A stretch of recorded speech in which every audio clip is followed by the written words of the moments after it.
big questions that, I see other couples that don't ask those questions. They go into a long-term relationship. They get 5 years down the track and then all of a sudden, one wants to do something the other one they haven't even discussed it. And then that obviously causes major conflict. And we didn't want to wait around for that. Welcome to the Crossing It Off podcast, where we believe living with intention through a bucket list lifestyle is a great way to bring yourself personal joy. As you are crossing items off your list, you're actually filling up your bucket. The more items you cross off, the more joy gets added, until eventually your joy spills over into the lives of those around you. Now let's start crossing it off together.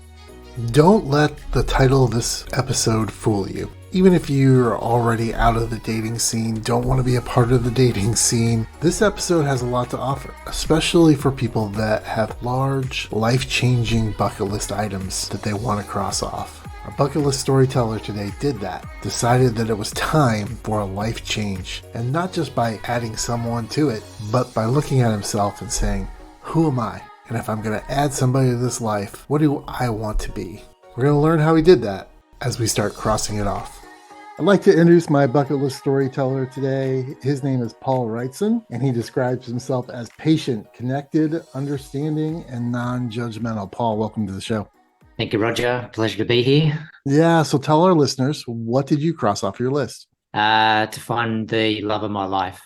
Okay, that's a big thing to have on your bucket list for sure. So where were you when you decided, okay, I'm going to put this on my list and I'm going to start this process of finding this person?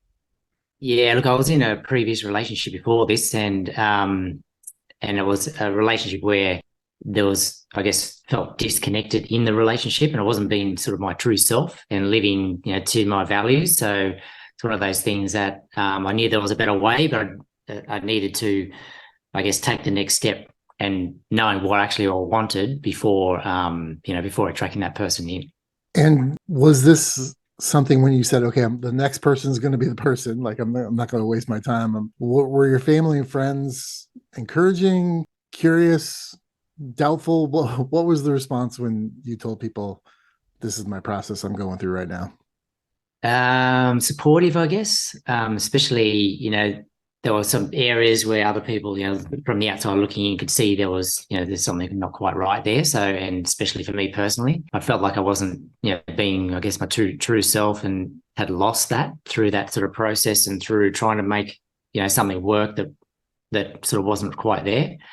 So, definitely supportive. I guess some were shocked as well at the same time, but I mean, it's, I'm a big believer you sort of don't stay in a relationship long term if it's not working. There's Right. There's so much to life than that. So that's, once I sort of started explaining that, then I had the full support of everyone around me, that which made it a hell of a lot easier. Yeah. So are we just talking dating apps, or like what did you do specifically to kind of not ensure, because I don't think there's any guarantees in relationships at all, but Yeah. what were some of the things you did to prep for finding that person? Well, making the decision to start with, that was a big one. And then everything sort of seemed to flow. So once I made that decision, but then I started, I guess, to look internally as well, knowing myself, who I am as a person, because I knew that I had to have that to be able to sort of connect to the person sort of that actually that I wanted, to have that, I guess that soul deep connection, physically and energetically. So it was more of a process to start on myself first, and then sort of flow from that. And were there certain things that you did? Did you go see a therapist? Did you join a small group or a book club? Like, what did you do to like do that internal work before you showed yourself off to others? Yeah, awesome. Yes, I definitely had the support of a life coach, so having that support on the sideline. But then I started to started to love myself for who I am. So that was, goes certainly deeper than that, I guess. And this is sort of touches on, advice for other people or whatever else. But for me, it was getting clear on my values and going deeper to what I actually wanted. Because what I found found is that, if I wasn't clear on my values, then you're almost living the other person's values. So then you lose that sort of sense of identity. So I definitely I spend a lot of time getting clear on what I actually wanted and what was important to me in life, and then made sure that I was actually coming back to who I am. So that was a big one. Yeah. And so a lot of people, when they first start dating or they're starting this process, they make like a list of wants. That's not really what you're talking about, right? You're not talking about I want somebody that's taller than me, I want somebody blonde.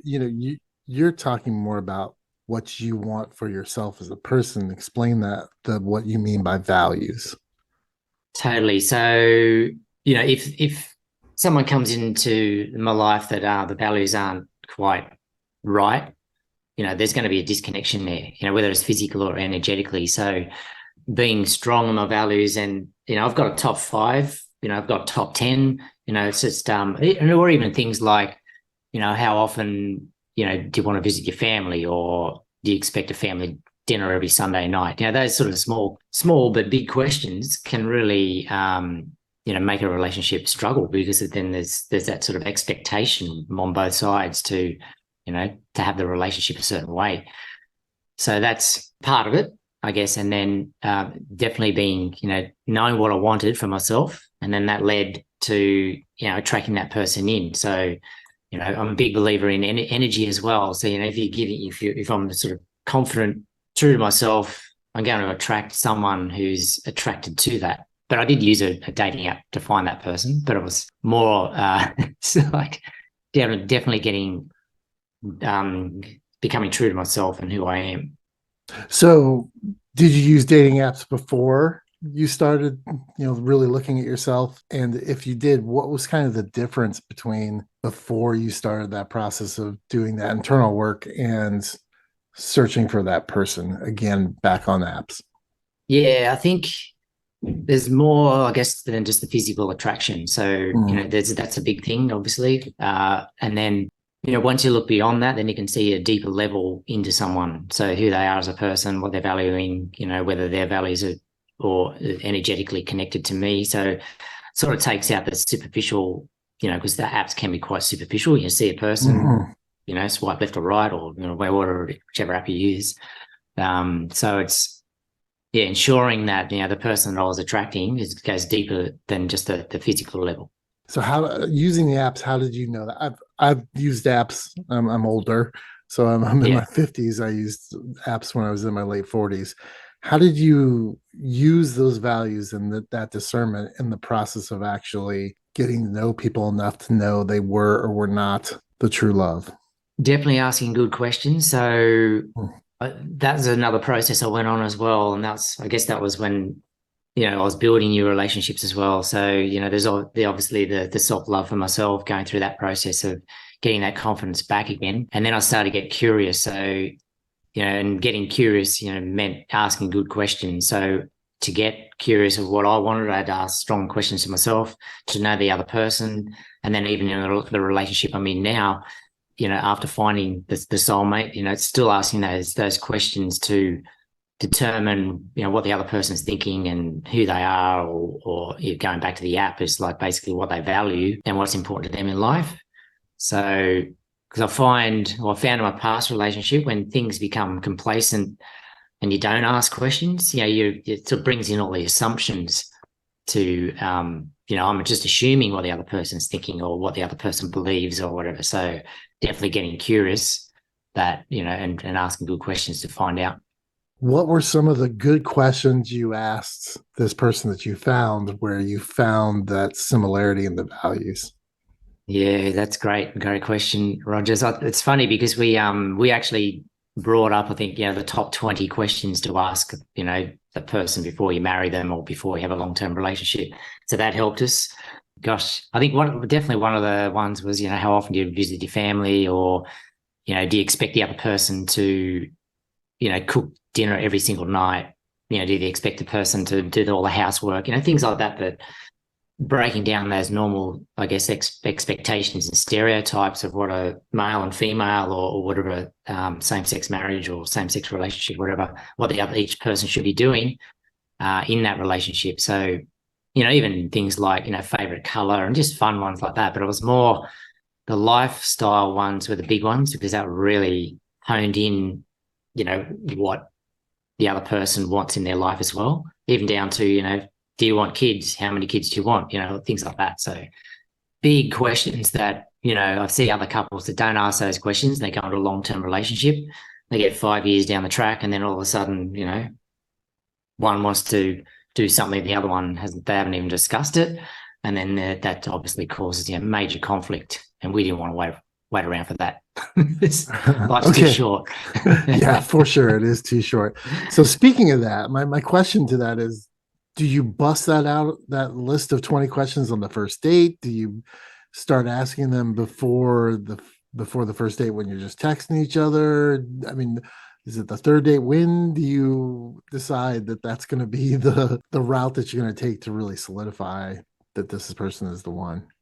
Yeah, maybe not on the first one, but we did it pretty early on. I remember maybe even the second or third, just to make sure, because, we were both, we were in our mid-30s, so we sort of knew that, and for me, coming out of a long-term relationship as well, didn't want to, I guess, stuff around and, not asking those questions, because there's no use, dragging it out for 6 to 12 months if it's not going to work. So very early on, I can't actually remember whether it was the second or third, but it was it was pretty close. Yeah.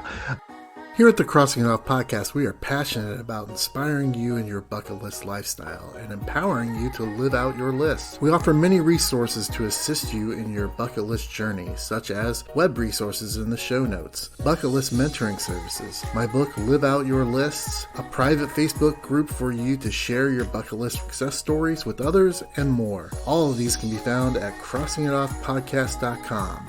Find the resource that fits your need so that you can live out your list. Now back to the show.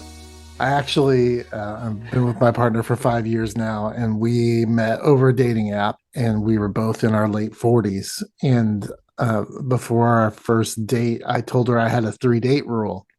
Yeah, and it was new. This was a new thing for me. I hadn't done this before with anyone. I said, but I got a 3-date rule. And she goes, oh yeah, really? Maybe I have a 6-date rule. And I said, no. I said, this is about not talking about our exes until the 3rd date. Because what I found as an older person using dating apps and going on dates, it was like, I felt like the questions that were being asked were basically saying, what's wrong with you? Right? Why are you divorced? Why are you still single? Why are coming? And it's like there's no chance in that to fall in love. I mean, essentially, right? Because you have all these questions that are about other relationships. And I thought about it. I was like, when we were teenagers, we didn't ask those questions. We just got to know people. We asked other questions. And so I'm like, I'll go there with you, but I'd like, at least 2 or 3 dates before we get to that point where we find out if we like each other before I, honestly spill my guts all over the place and talk about that's right, a broken 25-year marriage, and it worked. It worked for us. So I was glad that I did that. Yeah, that's right. Well, everyone's got a personal story, so I can understand that. Definitely will wait for it. Yeah. But if I don't want to be judged by my past relationships, I'm looking at building a relationship with you, and I'm going to focus on that and not the other stuff. We can get there. And when we got there, I think it was actually the 4th or 5th date. But by the time we actually, started talking about that stuff, and we had a lot of similarities. She had a marriage that ended, and so it was the timing felt right. Instead of it being like the first dinner and we're just trying to figure out what's wrong with each other. So I'm glad that you took that time to answer those questions. How did you change? I mean, you talked about your approach changed and you were more internally thinking about yourself and what your needs were and being confident. But after you found that person, what changed in you? What transformed in you? How was that relationship now different than the previous ones that you'd had? Staying, like I mentioned before, definitely staying curious and and keeping things fresh. I mean, 1 minute, we'll go, out sort of like seeing music, and we're big music lovers, going to music festivals or whatever. And the next weekend we sort of like don't do anything and stay at home. So it's like keeping things, the variety happening. I've got a mantra that I live by, and my website actually is that, but it's like live fully now. So it's like and that was a major thing that changed around that time, because I I lost someone who was extremely close to me around that time as well, which significantly changed my life, and it changed into a positive. So, that's where I made a lot of changes around then to make sure that I was getting the most out of life, because I knew how quickly it could be taken away. So so in the relationship, it's just definitely keeping things fresh, not being complacent, and keep things, like it's in doing a variety of things for me, but also as partnership as well. And having that quality time is a huge one. So making sure we have that space, just for the two of us, to find out what's happening in our lives. I'm a big believer that it's, as far as bucket lists go, I have a bucket list, my partner has a bucket list, and we have a bucket list. And it's Yeah, that's so okay. good. Sometimes the things on my list, she's like, "Oh, I'd like to go with you and do that." Sometimes I say, "I'd like to do that on my own," or Yeah, and it's nice to have that joint list of saying, "Okay, we're gonna do these things together." But if these yeah, others on our individual lists, come about, that's great too. And that yeah. we both need to have that time to be ourselves and Mm, have our own experiences so that we can bring those back to the relationship. And so I think it's really totally. important Yes. to, be partners, but also be, like you said, be confident in yourself and be yourself too. And Yeah. I wanted to do the Camino de Santiago in Spain for a real long time. And Oh, yeah. Awesome. we talked through it, and it wound up better that I walked the majority of it by myself. And she actually was traveling around Spain solo for 2.5 weeks, going to Madrid and Seville and Barcelona and going all these places while I Wow. was walking 21 miles a day. And then she met me the last 5 days and we walked together. So it was a really Yeah. great experience that we got to do our own things, but then we came together and did some things, did it together for a little bit. So Yeah, that's so important, isn't it? I mean, even late last year, I went camping by myself for like 3 nights. mm, Packed the tent, went down the coast of in Australia, so a few hours from here where I am. But it's it was one of those things. Camping by myself, wasn't on the phone. Just had a book and a journal, and didn't mhm. have anyone else to talk to except for just me. So it was like almost did a silent retreat for 3 days. But it was just, those sort of things can be life changing, because you're Mhm. just spending time for yourself. And then you have, like you mentioned, then you come back together as a couple. And then it's like, it's just so important to have that. And that comes back to, what's important to me, what's important to you, what's important to, the couple as well. So yeah, it's good to have both. That's for sure. Yeah, I love your use of the word curiosity. I think that's a great word that we, in life in general, whether it's business, family, partners, whatever, just be Yeah. curious, be more curious. Yeah, Just absolutely. be more curious. It's like childlike fascination, having someone mentioned to me years ago, having the eyes of like a 4-year-old or something, seeing everything around. That's, it's having that fascination of why things are, yeah, Yeah. I also think that if you're curious and ask a lot of questions, you do a lot less talking and more yeah, listening. absolutely. So I think Yeah, that that's a good thing too. yeah, totally. Paul, you've given us some great advice here already. But if somebody you were talking to said, "Yeah, I'm ready to find that person, have a partner," what's like one thing that you would say, okay, if you're going to do this, you're going to go out on this adventure, you cross this off your list. What's that one thing that they need to do? I think I might have mentioned this, touched on it before, but just having that true love of yourself. But I guess it goes deeper than that. But so, so it's okay to say, "Oh, I love myself," but it's definitely knowing what you value, Mm, and then doing it every 6 months, because sometimes values change, but just getting sure. strong in who you are as an individual and what you actually value in life. Yeah, and that being flexible with yourself and having grace for yourself Yeah, for it to change. Like, again, absolutely. my world's Yeah, bucket list. So I talk about this a lot, that a bucket list should be a living document. So I'm absolutely. assuming Yeah, just like true. your values should be a living document, that it should be okay Mm, to add things, take things off, change things, and revisiting that yeah. list or list of questions multiple times a year is a good thing. And it's okay to say, okay, well, I don't value that anymore, or I don't want Mm, to have that on my bucket list anymore. It should be okay, giving yourself the grace to be like, okay, things change. Yeah, I don't have to be this way and have blinders on all the mm, time. So I think yeah. that's awesome. Yeah, absolutely. Yeah, having flexibility is a big one, isn't it? Like, Mm. just having flexibility in that, and then also that comes into the relationship as well when you've got that flexibility. Yeah. Yeah.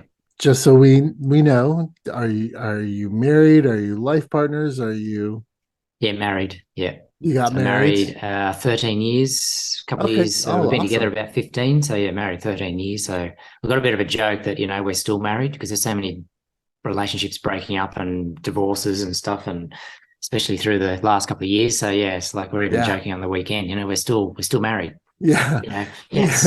Yeah. Well, like I said, if you're still with your partner that you were with in the beginning of the pandemic, Yeah. you've got That's something right. going on. Totally. You're doing something right. So, Yeah, exactly right. oh, Paul, I'm very happy for you. Can you tell us something that's on your bucket list that you still want to do? Yeah, it's made me think when this came up. So going to Iceland is a big one. Okay. So yeah, that's a probably well, not probably, it's definitely a couple one that we want to do for sure. Uh-huh. So there's Northern Lights as well, but I mean that's Yeah. probably Iceland is high on the list. The Blue Lagoon. Yeah, yep, Yeah, the Blue yeah. Lagoon spa out there. I've heard it's super, super nice. Is there any other reason besides the lights? And I mean, it's definitely probably a different climate than you're used to in Australia. That's right. But Yeah. what's the reason for going to Iceland? Just I think the remoteness and just so different to what we've got here, where I am in Australia. So that's the big one. Yeah. Just Awesome. experience things at a different hemisphere, of course, but also Yeah. having that extreme difference. Yeah, that'd be awesome. Yeah. Well, Paul, how can folks engage with what you do online and tell us a little bit about that? Yeah, sure. So I've got a website, livefullynow.com. So it's livefully-now.com. And I've just launched the Complete Man program as well, which is a 9-week online men's program, which brings in some of the I guess the content we're just chatting to then, and coming out the other side, having certainty, clarity, and feeling complete at the end of the 9 weeks. So that's all on the website too. Awesome. Well, I appreciate you being here, and I hope that you do get to go to Iceland and that you get to celebrate as many years of marriage as you like. I appreciate you being here. Awesome. Yeah, it's great to be here, Roger. Thank you so much.